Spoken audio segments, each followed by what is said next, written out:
नमस्कार दोस्तों, स्वागत है आप सबका आपके सबसे विश्वसनीय चैनल ईपीएस स्टोर पर। आज का दिन उन करोड़ों लोगों के लिए एक ऐतिहासिक सवेरा लेकर आया है, जो अपनी जिंदगी का एक बड़ा हिस्सा देश की सेवा में मेहनत और लगन से काम करने में बिता चुके हैं। जी हाँ, हम बात कर रहे हैं हमारे देश के पेंशन धारकों की, हमारे वरिष्ठ नागरिकों की और उन कर्मचारियों की जो अपने सुरक्षित कल की नींव आज रख रहे हैं। आज हम जिन खबरों की परतें आपके सामने खोलने जा रहे हैं, वो महासरकारी घोषणाएं नहीं हैं, बल्कि ये वो वादे हैं जो अब हकीकत का रूप ले रहे हैं। ये वो बदलाव हैं जिनका इंतजार दशकों से किया जा रहा था। आज की हमारी इस खास रिपोर्ट में हम 3 सबसे बड़े और क्रांतिकारी बदलावों पर विस्तार से चर्चा करेंगे। पहला, कर्मचारी पेंशन योजना यानी ईपीएस 95 के तहत पेंशन में एक ऐसी अभूतपूर्व बढ़ोतरी की घोषणा जिसके बारे में सुनकर शायद आपको यकीन ना हो, और साथ ही बोनस का एक ऐसा तोहफा जो आपकी बरसों की मेहनत को सलाम करेगा। दूसरा, पुरानी और नई पेंशन योजनाओं के बीच चल रही बहस पर एक ऐसा संवेदनशील और मानवीय फैसला जो हारों परिवारों को मुश्किल घड़ी में एक महाबूत सहारा देगा। और तीसरा, पूरे देश में एक समान पेंशन प्रणाली लागू करने वाले वो 6 नए नियम जो वृद्धावस्था, विधवा और विकलांग पेंशन की पूरी तस्वीर को हमेशा के लिए बदल देंगे। तो कुर्सी की पेटी बांध लीजिए, क्योंकि आज की यह जानकारी आपके जीवन में एक नई उम्मीद, एक नई ऊर्जा और आर्थिक सुरक्षा का एक अभेद्य कवच बनकर आने वाली है। सबसे पहले आइए उस खबर का रुख करते हैं जिसका इंतजार देश के लगभग 65 लाख ईपीएस 95 दिन पेंशन भोगी और करोड़ों कर्मचारी दशकों से कर रहे थे। एक ऐसी खबर जो उनके मुरझाए चेहरों पर खुशी की चमक लाने का दम रखती है। हम बात कर रहे हैं कर्मचारी पेंशन भोगी है योजना यानी ईपीएस 95 में होने ऐतिहासिक ऐतिहासिक सुधार की। दोस्तों, आप और हम सब जानते हैं कि अभी तक इस योजना के तहत मिलने वाली न्यूनतम पेंशन राशि कितनी कम थी। महंगाई के इस दौर में जहां हर चीज के दाम आसमान छू रहे हैं, वहां 80,000 की मामूली पेंशन किसी भी व्यक्ति के लिए सम्मान के साथ जीवन जीने के लिए नाकाफ थी। यह एक ऐसा दर्द था जिसे लाखों बुजुर्ग हर रोज महसूस कर रहे थे। उन्होंने अपनी पूरी जवानी, अपनी पूरी ऊर्जा देश के निर्माण में लगा दी, और जब आराम करने की उम्र आई तो उन्हें आर्थिक तंगी का सामना करना पड़ा। लेकिन अब लगता है कि सरकार ने उनकी पुकार सुन ली है। बरसों के संघर्ष, धरणों और झांपनों के बाद अब एक ऐसी उम्मीद की किरण जगी है जो इन पेंशनरों के जीवन को रोशन कर सकती है। सूत्रों के हवाले से जो खबर निकल कर आ रही है वो यह है कि सरकार न्यूनतम पेंशन राशि को RS 8,000 से बढ़ाकर सीधे RS 85,500 प्रतिमाह तक करने पर गंभीरता से विचार कर रही है। जी हां, आपने बिल्कुल सही सुना। 7 आहार RS 500। यह कोई छोटा मोटा इजाफा नहीं है, यह एक क्रांतिकारी कदम है। कल्पना कीजिए उस रिटायर्ड कर्मचारी की जिसे अभी महीने के अंत में सिर्फ RS 1,000 मिलते थे, जिससे घर की दवाइयों का खर्च भी पूरा नहीं हो पाता था। अगर यह प्रस्ताव लागू होता है तो उनकी पेंशन में गुना की बढ़ोतरी होगी। यह बढ़ोतरी सिर्फ उनके बैंक खाते में आने वाले अंक नहीं बदलेगी, बल्कि यह उनका आत्मविश्वास लौट आएगी, उन्हें अपने बच्चों पर निर्भरता से मुक्ति दिलाएगी और उन्हें बुढ़ापे में एक गरिमापूर्ण जीवन जीने का हक देगी। लेकिन कहानी यहीं खत्म नहीं होती। सरकार ने इस योजना में एक और शानदार तोहफा जोसा है दोहा से, और वह है बोनस की सुविधा। इसका मतलब यह है कि जिन कर्मचारियों ने अपनी सेवा के दौरान असाधारण योगदान दिया है, या जिन्होंने एक लंबी अवधि, मान लीजिए 25 या 30 साल से ज्यादा तक सेवा की है, उन्हें उनकी नियमित पेंशन के ऊपर एक अतिरिक्त राशि बोनस के रूप में दी जाएगी। यह एक तरह से उनकी वफादारी और उनके समर्पण का सम्मान है। यह इस बात की स्वीकृति है कि उनकी मेहनत अनमोल थी। सरकार इस बदलाव के दूरीय 4 मुख्य स्तंभों पर एक महाभूत ढांचा खजा करना चाहती है। पहला, गारंटीड मासिक पेंशन, जो अब कम से कम 70,500 तक हो सकती है। दूसरा, बोनस की सुविधा, जो वफादार और लंबे समय तक सेवा देने वाले कर्मचारियों को अतिरिक्त आर्थिक लाभ देगी। तीसरा, पारिवारिक सुरक्षा का कवच, जो यह सुनिश्चित करेगा कि पेंशन भोगी के ना रहने पर भी उनके परिवार, विशेषकर उनकी पत्नी या पति को पेंशन का लाभ मिलता रहे ताकि वह बेसहारा ना हो। और चौथा, एक सरल और डिजिटल आवेदन प्रक्रिया। अब पेंशन के लिए दफ्तरों के चक्कर काटने और बाबुओं की मिन्नतें करने के दिन लदने वाले हैं। पूरी प्रक्रिया को ऑनलाइन और पारदर्शी बनाया जा रहा है ताकि हर योग्य व्यक्ति तक उसका हां बिना किसी परेशानी के पहुंच सके। हालांकि सरकार ने यह भी स्पष्ट किया है कि इन सभी लाभों को सुचारू रूप से पाने के लिए सभी पेंशनरों को अपने दस्तावेज जैसे जीवन प्रमाण पत्र, आधार कार्ड और बैंक खाते की जानकारी को समय समय पर अपडेट रखना होगा। यह एक छोटा सा कदम आपकी बड़ी आर्थिक सुरक्षा को सुनिश्चित करेगा।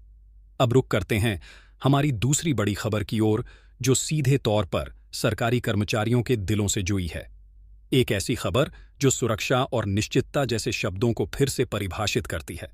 सालों से देश में पुरानी पेंशन योजना यानी ओपीएस और नई पेंशन योजना यानी एनपीएस के बीच एक बहस छी हुई है। कर्मचारी लगातार ओपीएस को बहाल करने की मांग कर रहे हैं, क्योंकि ओपीएस में रिटायरमेंट के बाद एक निश्चित पेंशन की गारंटी होती है, जो कर्मचारी के आखिरी वेतन पर आधारित होती है।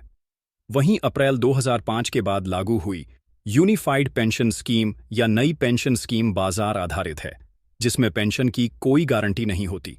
इसमें कर्मचारी को अपनी बेसिक सैलरी और महंगाई भत्ते का 10% योगदान देना होता है और सरकार 14.5% का योगदान करती है। रिटायरमेंट पर जो भी फंड इकट्ठा होता है, उसी के आधार पर पेंशन तय होती है। इस अनिश्चितता ने लाखों कर्मचारियों के मन में अपने भविष्य को लेकर एक डर पैदा कर दिया था, लेकिन अब सरकार ने इस डर को कम करने के लिए एक बेहद मानवीय और संवेदनशील कदम उठाया है। एक नया नियम लागू किया गया है, जो नई पेंशन स्कीम यानी यूपीएस से जुड़े कर्मचारियों को एक विशेष परिस्थिति में पुरानी पेंशन योजना का सुरक्षा कवच प्रदान करेगा। इस नए नियम के अनुसार यदि किसी कर्मचारी की सेवा काल के दौरान दुर्भाग्यवश मृत्यु हो जाती है या फिर कोई गंभीर बीमारी या दुर्घटना के कारण वह स्थायी रूप से विकलांग हो जाता है और काम करने में असमर्थ हो जाता है, तो उस कर्मचारी या उसके परिवार को पुरानी पेंशन योजना के तहत मिलने वाले सभी लाभ दिए जाएंगे।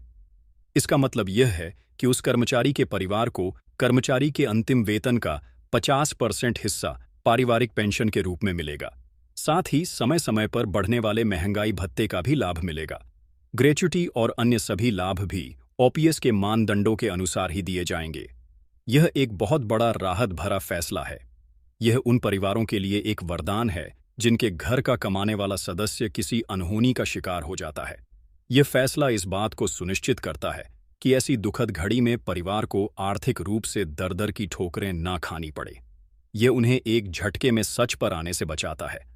सरकार ने इस नियम के तार कर संवाद में अधिकाशी कारण दे आरटी के एक बारी कोसी की अधिकासी कारण दे परिवार की बचाता है। अपने कर्मचारियों और उनके परिवारों की सुरक्षा के प्रति कितनी गंभीर है। हालांकि एक बात का ध्यान रखना बेहद जरूरी है, यह लाभ अपने आप लागू नहीं होगा।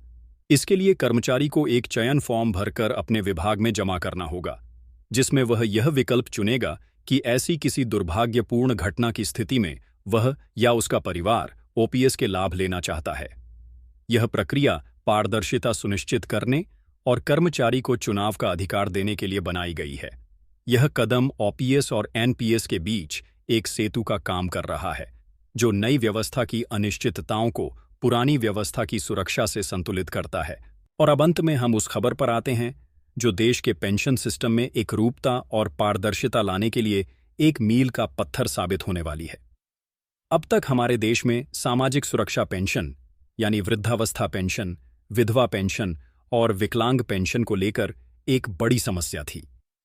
हर राज्य के अपने अलग अलग नियम थे और पेंशन की राशि में भी जमीन आसमान का अंतर था। किसी राज्य में एक बुजुर्ग को आरएस 500 मिलते थे, तो किसी में 1000, तो किसी में आरएस 100।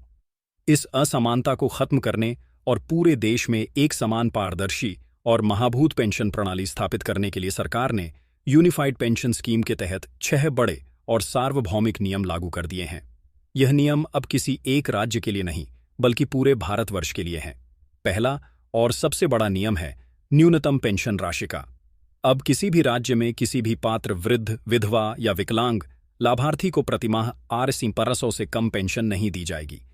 यह राशि पूरे देश में एक समान होगी, जो यह सुनिश्चित करेगी कि हर जरूरतमंद को जीवन यापन के लिए एक सम्मानजनक न्यूनतम राशि प्राप्त हो। दूसरा, बदलाव पात्रता के मानदंडों में किया गया है। अब नियम ज्यादा स्पष्ट और तर्कसंगत हैं। वृद्धावस्था पेंशन के लिए आवेदक के परिवार की वार्षिक आय आर 600 से कम होनी चाहिए। वहीं विधवा पेंशन के लिए अब उम्र की कोई सीमा नहीं होगी। पहले कई राज्यों में एक निश्चित उम्र के बाद ही विधवा पेंशन मिलती थी, लेकिन अब यह शर्त हटा दी गई है। अब केवल आय का मापदंड लागू होगा, जिसके तहत आवेदक की वार्षिक आय RS1 लाख से ज्यादा नहीं होनी चाहिए। तीसरा नियम विशेष रूप से हमारे विकलांग भाई बहनों के लिए है। अब विकलांग पेंशन का लाभ उठाने के लिए किसी भी सरकारी अस्पताल द्वारा जारी किया गया प्रमाण पत्र दिखाना अनिवार्य होगा, जिसमें विकलांगता का स्तर 40% या उससे अधिक दर्शाया गया हो। यह नियम सुनिश्चित करेगा कि लाभ केवल वास्तविक जरूरतमंदों तक ही पहुंचे। चौथा और शायद सबसे महत्वपूर्ण नियम पारदर्शिता और धोखाधड़ी को रोकने से जुआ है। अब सभी पेंशन लाभार्थियों के लिए फेस eKYC अनिवार्य कर दिया गया है। इसका मतलब है कि पेंशन भोगी को अपने आधार कार्ड और मोबाइल नंबर के दिए अपना डिजिटल सत्यापन कराना होगा, या एक बारी को बाद बड़ा दाता की पेंशन भोगी को ऐसी तकनीक है जो व्यक्ति के चेहरे से उसकी पहचान करती है। इससे फर्जी या मृत लाभार्थियों के नाम पर पेंशन लेने वालों पर पूरी तरह से रोक लग जाएगी। अगर कोई यह सत्यापन नहीं कराता है तो उसकी पेंशन रोकी जा सकती है। पांचवा नियम पूरी व्यवस्था को डिजिटल और पेपरलेस बनाने की दिशा में एक बड़ा कदम है। अब पेंशन का पैसा सीधे उसी बैंक खाते में आएगा जो आपके आधार कार्ड से लिंक है, साथ ही आवेदन के लिए सभी जरूरी दस्तावेज भी। दोस्तों, यह सभी बदलाव मिलकर एक ऐसे भारत की तस्वीर बनाते हैं जहां हर वरिष्ठ नागरिक, हर विधवा, हर विकलांग व्यक्ति और हर मेहनतकश कर्मचारी आर्थिक रूप से सुरक्षित और आत्मनिर्भर महसूस कर सके। ये सिर्फ पेंशन राशि में बढ़ोतरी नहीं है, ये उनके सम्मान, उनकी गरिमा और उनके आत्मविश्वास में बढ़ोतरी है। ये इस बात का प्रमाण है कि एक देश के रूप में हम अपने उन लोगों की परवाह करते हैं जिन्होंने अपनी जिंदगी हमें बनाने में लगा दी। यह थी आज की सबसे बड़ी और सबसे असरदार खबरें, जिनका सीधा वास्ता आपके आज और आपके आने वाले कल से है। ऐसी ही महत्वपूर्ण और विस्तृत जानकारी पाने के लिए हमारे चैनल रिपोर्ट्स कैश को सब्सक्राइब करना ना भूलें। हम आप तक लाते रहेंगे वह खबरें जो आपके लिए मायने रखती हैं। फिर मिलेंगे एक नई रिपोर्ट के साथ। धन्यवाद। वंदे मातरम।